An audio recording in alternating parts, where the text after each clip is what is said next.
Olunaku lw'eggulo bwe yabadde ku mukolo gw'okujjukira Ssaabalamuzi eyasooka Bendikito Kiwanuka, omukulembeze w'eggwanga Yoweri Kaguta Museveni yasabye abalamuzi okubeera abeegendereza ku misango egimu ng'egy'ettaka n'egy'obutemu. Kino nga kyaddiridde pulezidenti w'ekibiina ekitaba Bannamateeka Bernard Owundo okusaba okulagwa obwetaavu obw'okussa ekitiibwa mu nsala y'essiga Ddamuzi. Security organs like the police, intelligence agencies and departments like State House Anti-Corruption Unit, Health Monitoring Unit, among others, must listen to the voice of the law and respect them to the dot.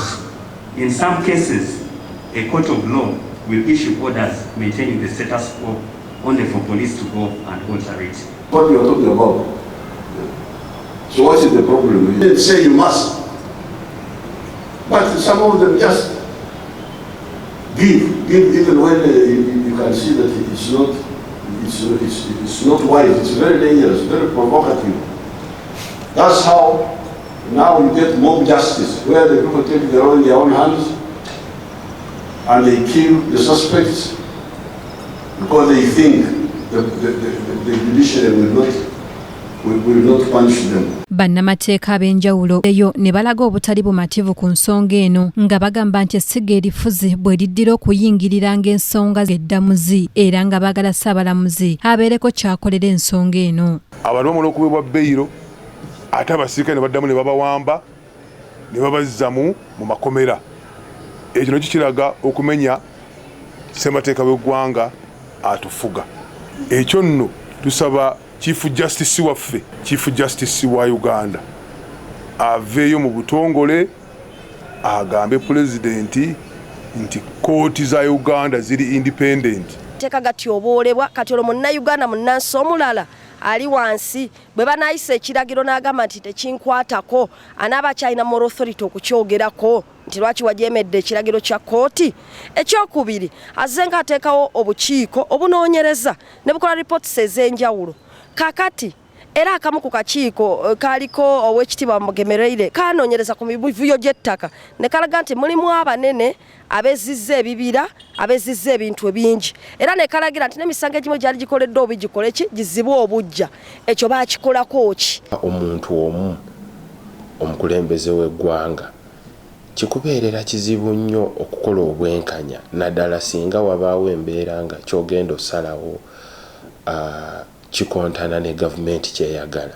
Kyova olaba emisango egimu gituulibwako mulamuzi n'agaana okugusala ne bagwongezaayo buli lunaku kutuusa omuntu watandika okugamba emisango tegitambula. Minisita ow'ekisiikirize ku nsonga za ssemateeka Shamim Malende ne bannamateeka abalala okuli Kirisa Dick ne Kirumira Kalungi bagamba nti ssemateeka wa Uganda yeetaaga okukolamu ennongoosereza bwe gutuuka ku buyinza obuweebwa omukulembeze w'eggwanga okulonda abalamuzi. Lwako buli lunaku nti tewakyali mutima gulaba nti amateeka ge gakola abantu abamu ge mateeka abanga kyagezaako ate okukkaatiriza ate kyannaku nnyo okufulumya statements ezifaanana nga zino mu kaseera kano ng'ababaka ababiri bamalidde ddala omwaka mu kkomera ng'ate ne mabega yagambako nti ayagala kuggyawo bail. Mu kiseera kino kyennyini nga abductions zeeyongedde obungi, abaana bawambibwa, abantu bawambibwa, abantu battibwa, tewali reports, kiba kyabulabe nnyo. Obola okubeera omulamuzi naye singa tujjamu ezigedda executive mu kintu kino ekyokulonda abalamuzi, judiciary ejja kubeera independent. Nti omuntu bw'avaayo ne yeesimbawo nti njagala bulamuzi bayite public mukubaganyeeko ebirowoozo nga bwe kikolebwa wano ku muliraanwa e Kenya, abantu bagambe oyo omumanyiiko kino yakola kino, omuntu agenda okujja ng'ayina public vote. Nerikomeninga nti omulamuzi oyo tayina kantu konna kakwate kekubiira oba bukyamu bwe yali akoze mu community era agwana okulondebwa mu kifo ekyo.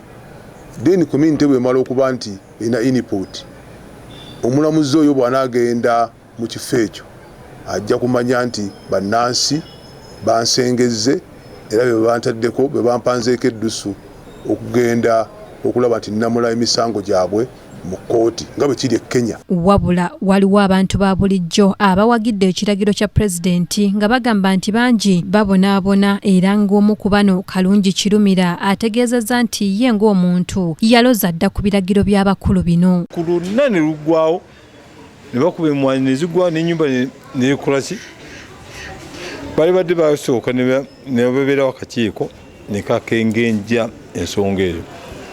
Abalamuzi bakyali baana bato buli tteeka bali babeera mu gundi. Abantu abakulu kati bavuddemu baana bato kati balamuzi. Era n'olaba poliisi amala emyaka 11 nga mpozi omusango guno ng'abantu bajja ne banyaga ettaka lyange kwe nina faamu. Ne tuwoza buli omu naleeta obujulizi bwe, kkooti n'esalawo nti nze mutuufu ettaka lyange n'ebyapa mbirina.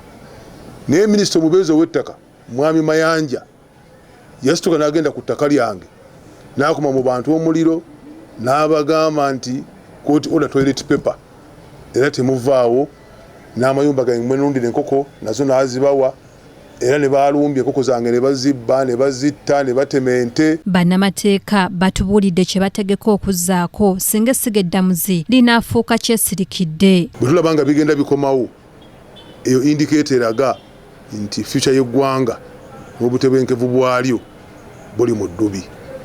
Nolwekyo nkwira balooya bannange mwenna omulanga tuveeyo tulwanirire independence ya kkooti ya Uganda nga bwe mukiwulira. Mwenna ba lawyers twasoma amateeka kitukakatako okulaba ntulwanirira eddembe ne independence ya judiciary mu ggwanga. So ffe tusigala ku nsonga egamba nti teri muntu alina kuba waggulu w'amateeka oba mukulembeze wa ggwanga oba mubaka wa paalamenti oba yasoma oba teyasoma. Ffenna amateeka galina okuba nga gatulamula era tulina okuleka abantu ne bakolera mu mbeera etabatiisatiisa. Bino we bijjidde ng'ekibiina ekigatta bannamateeka kirina omusango gwe kyawawaabira edda gavumenti olwa bulijjo okweyingizanga mu nsonga za kkooti. Omulangira Junju Moses yakusakidde eggulire lino ku KTV Amalindirire.